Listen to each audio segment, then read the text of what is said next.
Good morning students, B Com semester 4 taxation 2। आज हम taxation 2 में हमारा चैप्टर है कैपिटल गेन, उसके बारे में बात करेंगे। इसकी इम्पॉर्टेंट थियोरी ऑलरेडी चैनल पर अवेलेबल है। And the most important thing that कि आपका जो ये सिलेबस है जिसमें 6 चैप्टर है और 4 यूनिट है, वो थियोरी और प्रैक्टिकल का एक अच्छा कॉम्बिनेशन है।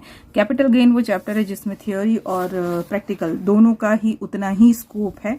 तो कैपिटल गेन चैप्टर स्टार्ट करने से पहले मैं आपको ये बता दूं कि कौन कौन से चैप्टर है, इसमें कौन कौन से पॉइंट्स हैं जो आपको थ्योरी के लिए भी उतना ही ध्यान में रखना है। खास करके मैं आपको वो पॉइंट्स बताऊंगी जो करने के बाद मतलब जो आपके सम्स करने के लिए भी उतना जरूरी है। जैसे कि एक ये है types of capital asset, short term and long term. किसे शॉर्ट टर्म कैपिटल एसेट कहेंगे और किसे लॉन्ग टर्म कैपिटल एसेट कहेंगे, वो बहुत ज़रूरी है। ये वाला जो टेबल है पेज नंबर 90 पे है, वो आपको अच्छे से लर्न कर लेना है। काइंड्स ऑफ कैपिटल एसेट, जिसमें एक्सेप्शंस भी हैं। शॉर्ट टर्म कैपिटल एसेट्स यानी कि जो आप 36 महीने यानी कि 3 साल से ज़्यादा नहीं रख सकते, और लॉन्ग टर्म कैपिटल एसेट यानी कि वो एसेट जो आपके पास मोर देन 36 मंथ आपने रखी हुई है। शॉर्ट टर्म कैपिटल एसेट्स में एक्सेप्शंस है जो दोनों में ही लागू पड़ते हैं। तो वो जो एक्सेप्शंस है that is also very important. Exception में सबसे पहले लिस्टेड शेयर्स आते हैं जो रिकॉग्नाइज स्टॉक एक्सचेंज में लिस्टेड होते हैं। Equity oriented mutual fund and zero coupon bond, ये एक्सेप्शंस है। तो ये थ्योरी के लिए बहुत ज़रूरी है। सम्स के लिए आपको ये याद रखना बहुत ज़रूरी है कि 36 मंथ से कम और 36 मंथ से ज़्यादा with exceptions, right. Capital gain किसे कहते हैं? Short term capital gain and long term capital gain. Short form है STCG एंड LTCG। जो शॉर्ट टर्म कैपिटल असेट से जो गेन मिलता है उसे शॉर्ट टर्म कैपिटल गेन कहते हैं, और जो लॉन्ग टर्म असेट से गेन मिलता है उसे LTCG यानी लॉन्ग टर्म कैपिटल गेन कहेंगे। ये आपकी बेसिक थ्योरी है जिसे करना उतना ही ज़रूरी है। लेकिन आपके सम्स में कुछ एग्जाम्पशंस आएंगे, यानी कि जिसमें आपकी जो टैक्सेबल असेट्स है, टैक्सेबल गेन है, उसके लिए कुछ एग्जाम्पशंस हैं। तो वो आपको बहुत ही ज़रूरी है आपके लिए ध्यान में रखना, जिसमें मैं यहाँ पर आपको बता देती हूँ कि कौन कौन से एग्जाम्पशंस हैं। तो सबसे पहले जनरल एग्जाम्पशन, जिसमें सबसे पहला आएगा सेक्शन 54। ये आपके सम्स के लिए जो मैं बता रही हूँ, वैसे तो बहुत सारे एग्जाम्पशंस हैं, पर यहाँ पर मैं जो आपको एग्जाम्पशन बताऊँ वो आपको अच्छे से लर्न करना है, because that is important for the theory as well as sums. तो सबसे पहला सेक्शन 54 आएगा, that is capital gain arising from the transfer of residential house property. यानी कि आप इस एग्जाम्पशन को तभी क्लेम कर पाओ जब आप जो असेट्स को ट्रांसफर करते हो, that is a long term residential house होना चाहिए, और एग्जाम्पशन आपको जो मिलता है दैट इज आपने उसे ट्रांसफर यानी कि जो सेल किया है, वो जो हाउस प्रॉपर्टी है वो आपकी लॉन्ग टर्म होनी चाहिए, प्लस उसके बदले में आप जब कोई दूसरा प्रॉपर्टी खरीदते हो that must be another residential house. मतलब घर के बदले में घर, इसको इस तरह से आप याद रखिए, वो भी within a period of 1 year और बिफोर दी ट्रांसफर और within 2 year after the date of transfer. ये वाला पॉइंट है जो मैं अभी जो बोल रही हूँ, दैट इज दिस पॉइंट। और अगर आप वो घर खरीद नहीं रहे लेकिन आप उस घर को बना रहे हैं, यानी कि एक रेसिडेंशियल हाउस को बेचने के बाद आप दूसरा जो रेसिडेंशियल हाउस है उसे आप कंस्ट्रक्ट कर रहे हैं, then the time limit is within 3 years. So this is very important. ये एग्जाम्पशन आपको याद रखना है। मैं अभी सम कराऊंगी तो उसमें आ ही जाएगा। उसके बाद आपका एक दूसरा इम्पॉर्टेंट एग्जाम्पशन है सेक्शन 54F। ये रहा, बीच में देख लेती हूँ कोई और तो स्किप नहीं हो रहा है हमसे। तो section 54 and section 54F is very important. Section 54 is also related a transfer of long term capital asset, but that is other than a residential house property. In 54 आप रेसिडेंशियल हाउस को transfer कर रहे हैं and residential house को ही आप purchase कर रहे हैं। यहाँ पर कोई भी is any long term capital assets other than a residential house. आप रेसिडेंशियल हाउस के अलावा कोई भी लॉन्ग टर्म असेट को ट्रांसफर कर रहे हैं, बट व्हेन आप उसे जब इन्वेस्टमेंट की बात आएगी देन वो जो इन्वेस्टमेंट है that is for the residential house. जो एग्जाम्पशन है उसकी कंडीशन ये है, और that condition is also very important. तो ये आपको याद रखना है 54F। उसके बाद 2 मैंने आपको एग्जाम्पशन बताए जो बहुत ज़्यादा इंपॉर्टेंट है। उसके बाद हम चेक कर लेते हैं, क्योंकि मेरे हिसाब से 54 and 54F is very important. उसके बाद आपका एक आएगा लिस्टेड शेयर्स के लिए एग्जाम्पशन। ये सारे एग्जाम्पशंस का एक समरी चार्ट है। 54, 54B, 54D, EC, EEF, F और 54 को मैंने अभी आपको बताया, G, 54GA एंड 54GB, ये बहुत ज़्यादा इम्पॉर्टेंट है। लिस्टेड शेयर्स के लिए आपको जो एग्जाम्पशंस हैं वो मेरे ख्याल से जनरल एग्जाम्पशन के आगे था, तो वो एक बार मैं आपको बता देती हूँ। तो क्या लिस्टेड शेयर्स वाला भी उतना ही इम्पॉर्टेंट है। ये रहा, this is grandfathering provision for listed shares units acquired before 31st January 2008, that is Central Board of Direct Tax है। उन्होंने एक हमारा जो टैक्स का एक नाम है सिक्योरिटी ट्रांजैक्शन टैक्स, STT। अगर आपके सब में लिखा है, एक तो सबसे पहले कंडीशन है कि that must be listed shares.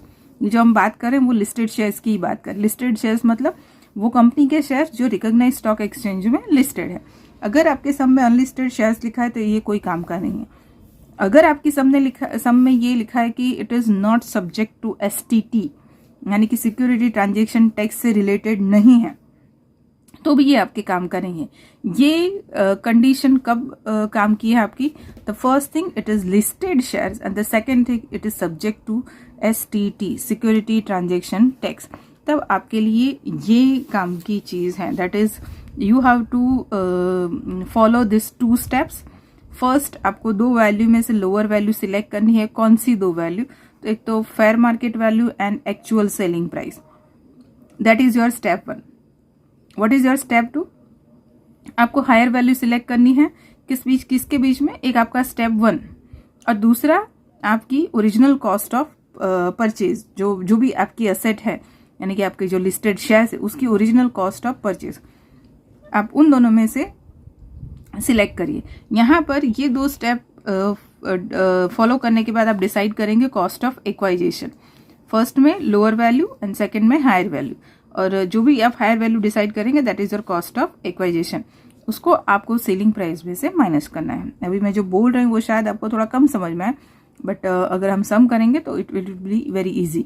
But the condition you have to remember that is listed shares and applicable to STT, subject to STT, this one, security transaction tax. Otherwise ये कॉस्ट ऑफ एक्वाइजेशन डिसाइड करने का कोई मतलब नहीं है। तो ये 3 चीज़ें मेरे हिसाब से बहुत ज़रूरी है कि आपको कैपिटल गेन में आए। फिर और भी बहुत सारे एग्जाम्पशन हैं और भी बहुत सारे कंडीशंस है, but this 3 is very important. तो today we are going to do one sum which is important, that is I think sum number 50, Shri Tarak Mehta. आपकी बुक में टोटल 16 सम है, मैंने सीधा ही 15 नंबर का उठाया है। बेसिक आपको डिटेल करने बैठो तो शायद 5 लेक्चर मुझे चाहिए आपको ये एक्सप्लेन करने में किस प्रॉपर्टी में क्या होगा, क्या करना है। But sum through I think it will be easy for me to complete this thing in a very shorter time period. लेकिन शुरू करने से पहले अभी जो भी मैंने आपको समझाया वो आपको याद रखना है। Okay, so let's start a sum. Okay, Shri Tarak Mehta has provided the following details of the previous year 22-23 compute taxable capital gain for the assessment year 23-24। जो तारक मेहता है उनका असेसमेंट ईयर 23-24 है और प्रीवियस ईयर 22-23 है। अब आपका यहाँ पर जो डिटेल है that is date of sale, selling price, date of purchase, purchase price and transfer expense. This date of sale and this date of purchase, the distance, the duration between this 2 वो decide करेगा कि आपकी asset short term है या long term है। 36 month आपको याद रखना है, एक्सेप्ट सर्टेन एग्जेम्पशंस, जैसे कि लिस्टेड इक्विटी शेयर्स, राइट। तो सबसे पहला अब ये देखो, ये वाला रेसिडेंशियल हाउस है, उसमें डेट ऑफ सेल नहीं, यानी कि ये इन्वेस्टमेंट है। ये आपने 9 लाख रुपीज का इन्वेस्ट किया ऑन द डेट ऑफ 1 फरवरी 23। ये उसका बेचा नहीं हुआ है, यानी आपके लिए ये 4 चीजें हैं और ये एग्जेम्पशन है। कौन सा लागू पड़ेगा वो मैं भी आपको बताती हूँ। तो सबसे पहले residential house 23 and 95, it's a long term. Listed equity share 23 and 2005, again long. Personal motor car is not subject to capital gain, क्योंकि ये पर्सनल यूज है तो इसमें कोई आपका कैपिटल गेन वाला टैक्सेशन यहाँ पर एप्लीकेबल नहीं है, तो ये ऑटोमेटिकली एक्सक्लूडेड है हमारे सम में से, because it is not considered as a capital assets. Jewellery की अगर हम बात करें तो ज्वेलरी में 23 एंड 20, 36 मंथ यानी 3 साल, तो नवंबर 20, नवंबर 21, नवंबर 22 और हमें चाहिए नवंबर 23, पर ये फरवरी 23 है, यानी ज्वेलरी इज शॉर्ट टर्म। तो residential long, listed equity long and jewellery is short term, this is not capital assets. तो ये हमारा सम हो गया। The fair market value of the self residential house was 35 lakh. आपकी जो घर है उसकी फेयर मार्केट वैल्यू 2001 में 35 लाख है। फेयर वैल्यू काउंट करनी पड़ती है इन सर्टेन असेट्स बिकॉज 95 में 3 लाख का था, 23 में आपने 1 करोड़ से ऊपर का बेचा है।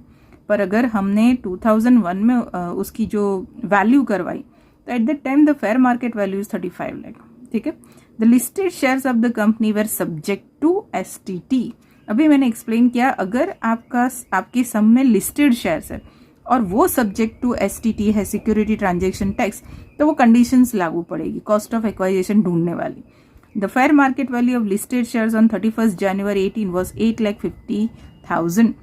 अगर यहाँ पर STT नहीं है तो सम बहुत आसान है, आपको कोई कंडीशन लगानी नहीं है कि दोनों में से कौन कम या ज्यादा सिलेक्ट करो। सिंपल सा आपको जो मैं रेसिडेंशियल हाउस में अभी करवाऊँ वही करना है। STT वाला इसीलिए करवा रहे कि एक ही सम में ये sum I think will solve your all problems, ऐसा मेरा मानना है। चलिए अब यहाँ पर ये क्या है, ये इंडेक्स वैल्यू। ना व्हाट इज इंडेक्स वैल्यू? आप सब जानते हैं कि एक इंडेक्स होता है, इसमें एक चीज होती है इन्फ्लेशन, जिसे देसी भाषा में हम कह सकते हैं महंगाई। अगर 95 में घर 3 लाख का है और अगर 23 में 1 करोड़ में बिका है, उसकी वजह है इन्फ्लेशन, उसकी वजह है इंडेक्स। तो वो इन्फ्लेशन का एक इंडेक्स वैल्यू ढूंढना पड़ता है, गवर्नमेंट ही इसे पब्लिश करती है आपको बताने के लिए कि 95 में 3 लाख था, 2001 में 35 लाख उसकी फेयर मार्केट वैल्यू हुई। तो अगर हम 2001 की इंडेक्स वैल्यू ढूंढना चाहें तो वो लिखी हुई होती है, तो वो 100 है। और आप कैलकुलेट करो ये सारी चीज़ें 22-23 के लिए प्रीवियस ईयर, यानी आप बेस इसे लेंगे 2001 के वैल्यू के हिसाब से, लेकिन आप कैलकुलेट करेंगे 331 के साथ for the 22-23। Same thing for the listed, same thing for the jewellery. Motor car नहीं आएगा। चलिए बहुत ज़्यादा थियरी होगी, अब हम करते हैं तो आपको सिंपल सा समझ में आ जाएगा। Start with the first one, residential house. सबसे पहले उसकी सेल्स वैल्यू, सेल्स वैल्यू कितनी है रेजिडेंशियल हाउस की? वैल्यू में थोड़ा ध्यान रखिए, दैट इज 1,04,70,000। ये मेरे पास लेटेस्ट एडिशन है। जितने एडिशंस आएंगे उन सब में वैल्यूज अलग अलग होगी। मतलब आपको मैं जो करवा रही हूँ that is the latest one. Year मैं आपको दिखा दूँ, इसका ईयर है दिस वन 24-25। अगर आप यहाँ पर ये सम करने के लिए 22-23 लेके बैठे तो आपका और मेरा आंसर मैच नहीं करेगा, क्योंकि वैल्यूज अलग अलग होंगे। तो बी केयरफुल इन दिस। फिर आप मैसेज नहीं करना मुझे कि मैडम आपका आंसर और मेरा आंसर क्यों अलग है। एडिशन चेक करना सबसे पहले। चलिए सेल्स वैल्यू, उसमें से सबसे पहले हम ट्रांसफर एक्सपेंस माइनस करेंगे, यानी कि आपको जो भी पैसा मिलता है, 1 करोड़ मिल रहा है, पर हमको उसमें से खर्चा माइनस करना पड़ेगा। तो हमने माइनस कर दिया 25,000 माइनस करेंगे तो हमारे पास कुछ आएगा 1,04,45,000, राइट। ये हमारे पास नेट कंसिडरेशन आया। चलिए आगे बढ़ते हैं किस चीज़ के लिए। तो सबसे पहले अब उसमें हम माइनस करेंगे इंडेक्स कॉस्ट ऑफ एक्वाइजेशन, मतलब कि हमने उसे खरीदा था भले 95 में, लेकिन 2001 में हमने उसकी वैल्यू, फेयर मार्केट वैल्यू ढूंढी 35 लाख। कौन से ईयर में ढूंढी? 2001 में। 2001 का इंडेक्स कॉस्ट कितना है? 100। हमको ये सारी चीज़ें किसके लिए है? Previous year 22-23। 22-23 में हमारा इंडेक्स कॉस्ट 331, हम उसके लिए कैलकुलेट करेंगे। अब उस हिसाब से अगर हम कैलकुलेट करते हैं तो हमारी एक्वाइजेशन की जो कॉस्ट आएगी वो कितनी आएगी? 1,15,85,000। अब आप अगर ऊपर से ये सम को देख रहे हैं तो आप बोलेंगे अरे यार क्या जबरदस्त प्रॉफिट हुआ हमको। 3 लाख की चीज़ थी, 1 करोड़ में बिकी है ना।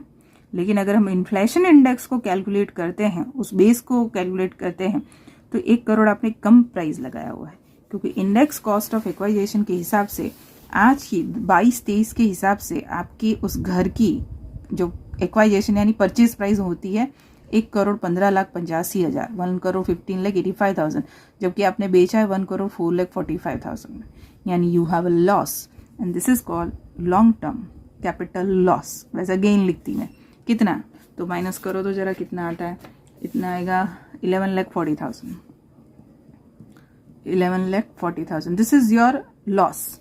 माइनस वाइनस करो तो भी चलेगा, ये लॉस लिखो तो भी चलेगा, ठीक है। This is our first thing.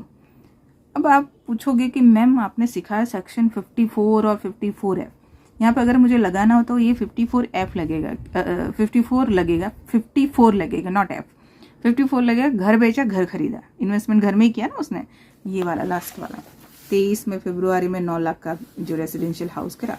पर वो किसके लिए, जब आपको गेन हो, प्रॉफिट हो तो टैक्स की बात होगी नहीं, या तो लॉस हो रहा है, लॉस पे कौन टैक्स देता है या कौन टैक्स लेता है ना। लेने वाले तो बहुत मिलेंगे, देगा कौन। तो ये चीज़ ऑटोमेटिकली यहाँ पे कैंसिल हो जाएगी। यहाँ पे फिर कोई एग्जामिशन नहीं लगाने, आप इसमें से फिर माइनस करने बैठोगे भैया इतना घर खरीदा, अरे पर यही लॉस है, प्रॉफिट कहाँ हो रहा है हमको, तो ये बात यहाँ पर ही खत्म। Number 2 that is listed equity shares, listed equity shares. ये सम करा, उसके बाद आप इस तरह के सम्स ट्राई करेंगे तो मुझे लगता है कोई ज़्यादा प्रॉब्लम नहीं होगी, बट थोड़ा सा थियोरी आप देख लेना। चलिए, लिस्टेड इक्विटी शेयर्स जो हमारी सेलिंग प्राइस है 10,50,400।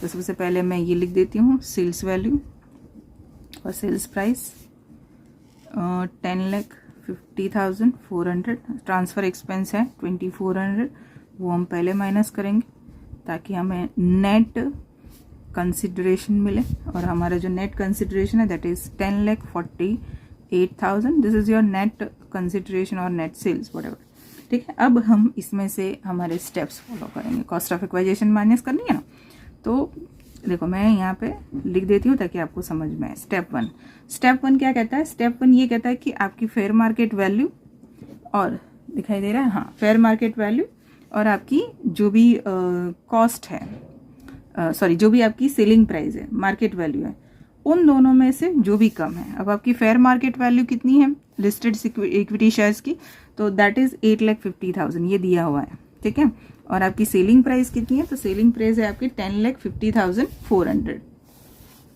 चलिए, अब इन दोनों में से कम, लोअर, लोअर कौन है? तो 8,50,000। This is your step number 1। Now what is your step number 2? तो ये पहले ये ले लो 8,50,000 और आपका सेकेंड आपकी जो कॉस्ट ऑफ एक्वाइजेशन है या जो आपकी परचेज प्राइस है वो 8,80,800। इन दोनों में से जो ज़्यादा है उसे लेना है, तो दैट इज 8,80,800। ये है आपकी स्टेप नंबर 1 और ये है आपका this is cost of acquisition यानी परचेज प्राइस, इसमें हायर। ये है आपकी step that is fair market value and 10,50,400 is your sales value और सेल्स प्राइस, ठीक है। मतलब आप लेंगे कौन सा? 8,80,800 is your final price. This is called cost of acquisition.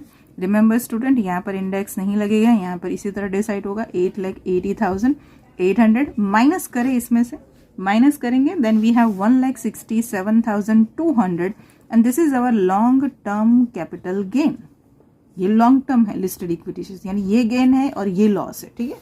चलिए, नंबर 3 मैं यहीं लिख रही हूँ ताकि हमारे सामने ही सब चीज़ रहे। नंबर 3 पे आता है motor car, that is personal motor car.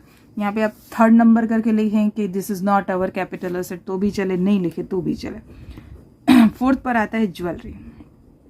चलिए, ज्वेलरी की सेल्स वैल्यू, ज्वेलरी की सेल्स प्राइस है आपकी 39 lakh.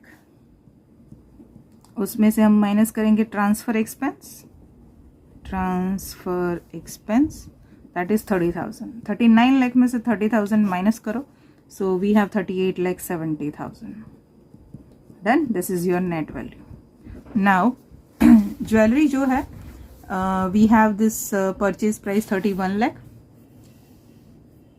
Because this is short term capital assets, ये लॉन्ग टर्म नहीं है। अभी मैंने सिखाया कि आपके 3 साल कंप्लीट नहीं हो रहे। This is a short term capital assets and because it is a short term capital asset, यहाँ पर इंडेक्स कॉस्ट फाइंड करने की कोई जरूरत नहीं है। So simply minus cost of acquisition और कॉस्ट ऑफ परचेज और acquisition and that is 31 lakh. So 38,70,000 में से 31 लाख माइनस करें, so we will have 7,70,000 that is our short term capital gain. Gain है पर शॉर्ट टर्म है, यानी कि we have 2 long term and 1 short term. तो तीनों का हम टोटल नहीं कर सकते, हम उसको बाइफरगेट नहीं कर सकते। तो हम क्या करेंगे, हम इस तरह से करेंगे कि भैया सबसे पहले बात करेंगे number 1 LTCG long term capital gain कितना था 1,67,200।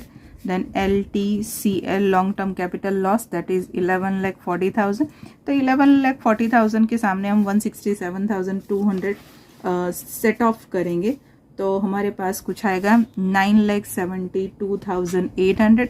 This is what, this is LTCL and short term capital gain is 7,70,000. This is your answer. ये आपका आंसर है। दोनों का प्लस माइनस नहीं हो सकता बिकॉज वो LTCL है और वो STCG है। दोनों सेम हो तो ही आप लास्ट में फाइनल आंसर दे सकते हैं। Okay, so that's it. I think आपको समझ में आया है। ये सम आसान ही है, इतना कुछ खास टफ नहीं है, but definitely you must understand the conditions and all the rules and regulation. खास करके आपके जो एग्जाम्शंस हैं, अभी मैंने आपको सम शुरू होने से पहले जो बताया कि ये तो आपको समझ में आना ही चाहिए, तो उसको आप एक बार रीड करके फिर ये सम करिए and then follow the other one. ठीक है, तो फिर मिलते हैं नेक्स्ट वीडियो में। Till then everyone, bye bye.